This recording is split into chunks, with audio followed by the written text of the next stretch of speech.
The following program was funded in part by grants from Google AdSense.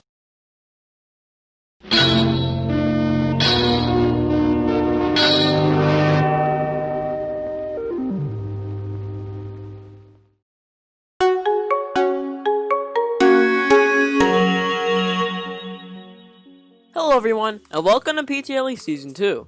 My name's Alden as always, and today we're going to look at the logos for the two major public television networks in Oregon, Oregon Public Broadcasting and South Oregon PBS. Let us start with OPB.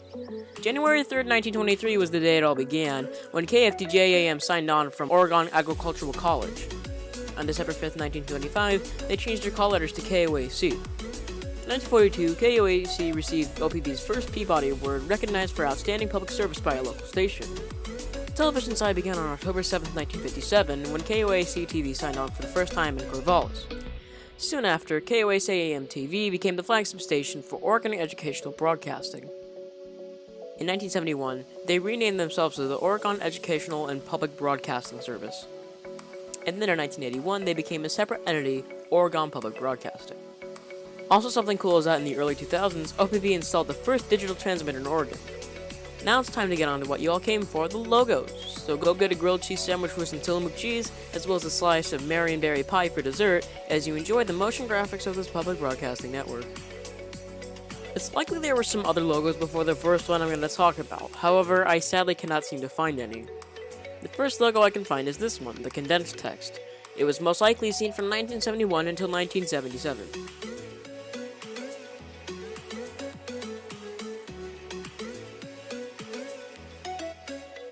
Are you looking at this? Yeah, that's quite boring. I think I would have expected more, considering the logos of the other PBS stations from the time.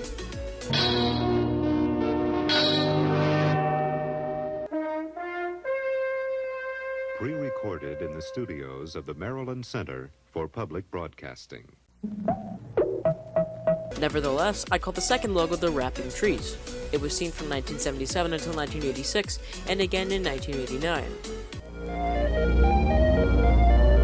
From the Oregon Network. I really like this logo.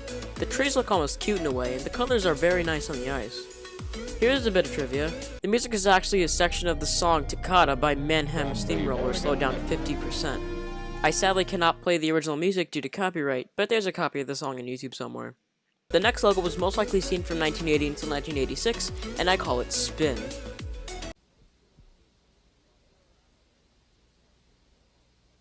From the Oregon Network.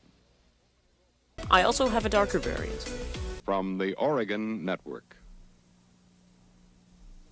This logo's at best. It's quite boring to be completely honest, and I don't really know what purpose this served considering they already had a better logo in use. Next we got a bunch of station IDs. Can you tell I'm rushing? This is Oregon Public Broadcasting.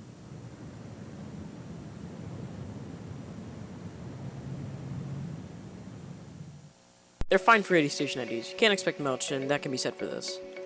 Now it's time for the most popular logo from this network, the Ring. It was seen from 1986 until 2002.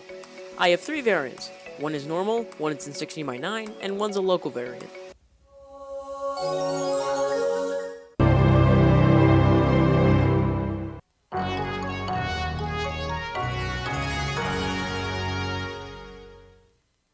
This is a really nice logo. The logo's graphics, while simple, were able to hold up for 16 years. The music sounds nice as well. This logo is the OPB Silk, and it was in use from 1999 until 2002.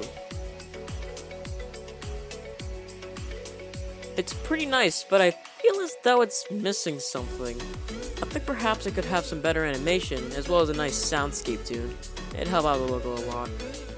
They ditched the ring design in 2002 in favor of a crescent moon. Only one logo used this, and it was seen from 2002 until 2007. I also found a slightly blue variant. Pretty nice, but the similarities between this and the 1986 logo are uncanny. In 2007, OPB went under a complete rebrand, changing to this colorful inverted text design. The first logo to use this is this one, which I call the Reflection. It was seen from 2007 until 2013. There are three known variants.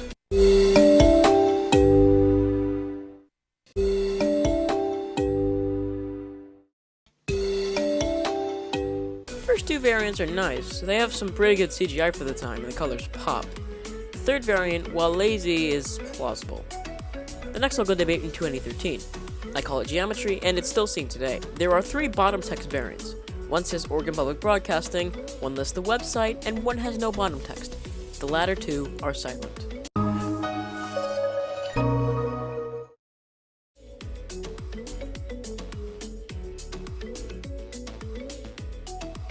This logo really isn't for me. It's very stereotypical for modern day PBS logos with techno-style music and flat colors. Considering the PBS 2019 rebrand, I'm expecting OPB to get a new logo soon. I think they'll just rename themselves to Oregon PBS and have the generic PBS ident music. Now though, that's not all for today. However, first, a small break.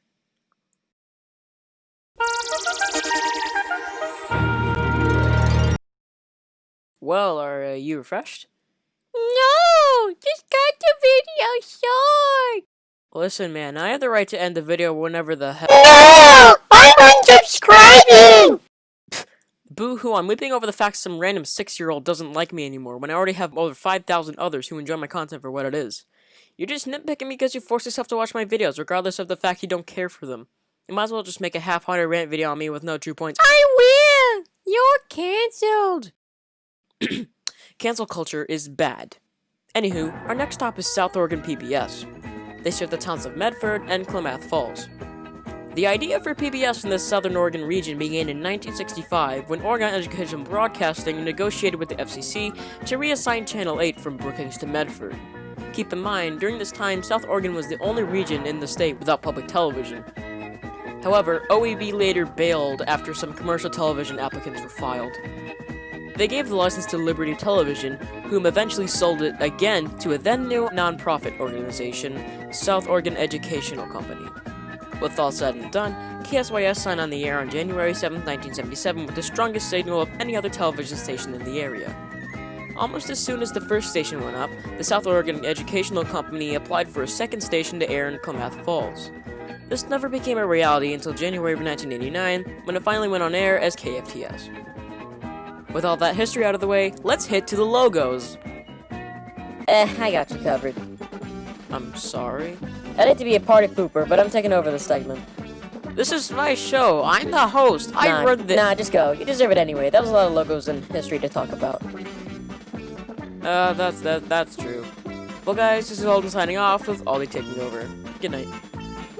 Well then, let's get this show on the road! The first logo Alden could find from this network was a logo from KSYS, likely seen from 1977 till 1989. There were likely other on-screen appearances, but this is the only one Alden could find.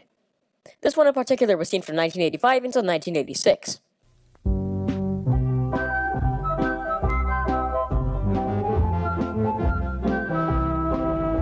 Quite nice cell animation, although by this point there should have been at least scanimation.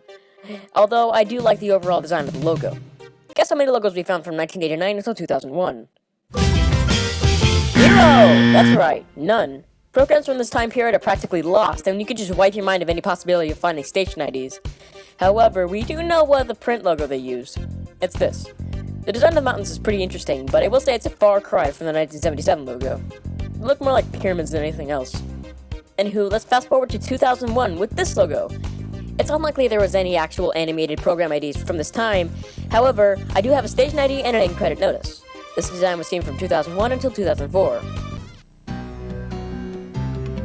You're watching Southern Oregon Public Television.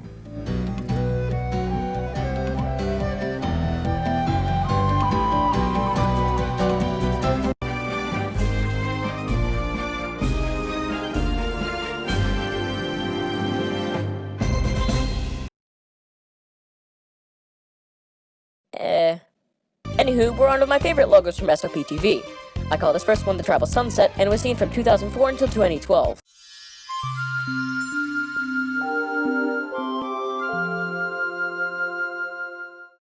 Alden was also able to unearth an in-credit notice and a station ID. You're watching Southern Oregon Public Television, connecting our community.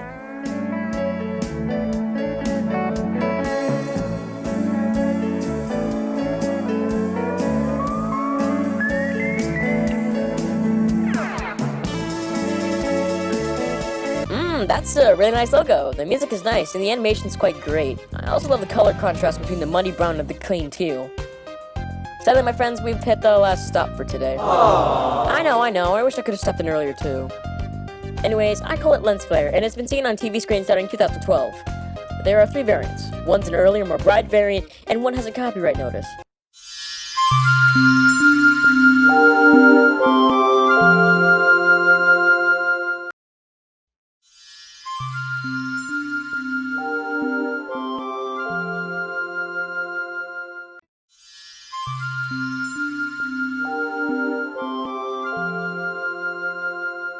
Cool and good. It's a nice logo. I wouldn't call it a worthy successor, but it's still one of my favorites. Known pickings are very slim, so, I don't know. And with that, our journey is over. The logos for this network were I think I would have different opinions if we were to have more logos from the 80s and 90s. Considering that was when other stations were still sort of experimenting, I wouldn't be surprised to find some pretty cool stuff. Alright, good night, Agencia. I thought I told you to get out of here, kid! Subscribe for a free watermelon! Hey guys, post-production Alden here, and I missed a freaking logo. It's been seen ever since 2020 and here it is. It's a garbage bland piece of crap and no, you don't get credits, you idiot.